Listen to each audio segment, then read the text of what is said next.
You talking to me? You talking to me? You talking to me? A classic clip from a classic movie. As any good insomniac will tell you, the night seems to never end.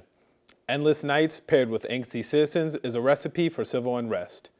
In the movie Taxi Driver, director Martin Scorses uses his palette of golden age cinematography to paint a picture of a man slowly losing his patience with the decaying and dangerous society he inhabits.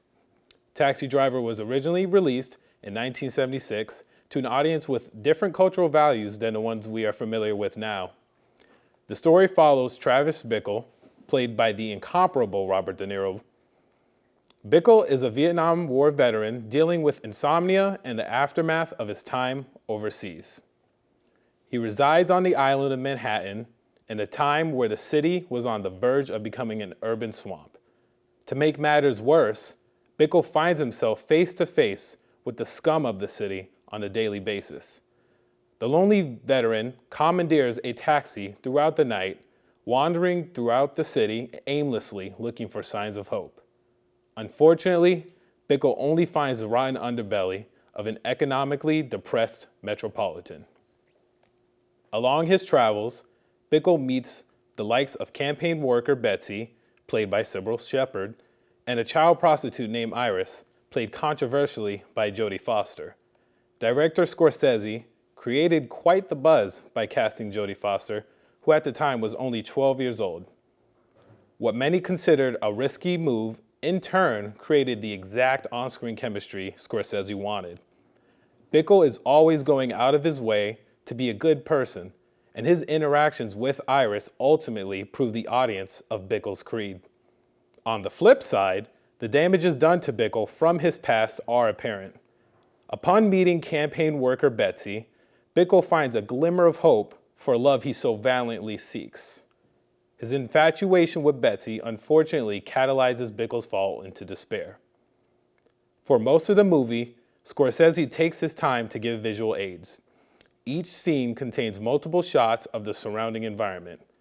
By doing this, the viewer is transported into Scorsese's world.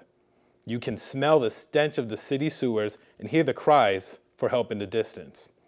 The audience is forced to revel in this murky society just as much as Bickle and his counterparts are. It's a 1 hour and 58-minute fest of how not to advertise a crime-ridden New York City to tourists. The diegetic sounds of the various streets and boroughs fill the New York air. Accompanying Bickle for the ride is a soundtrack that moonlights as his theme song. The crooning of the tenor saxophone carries a melancholic tone that transcends the gritty images on the screen. Scorsese really wants the audience to experience the frustration that Bickle deals with while giving us an optimistic soundbite, one that seems to be the flickering light in Bickle's psyche.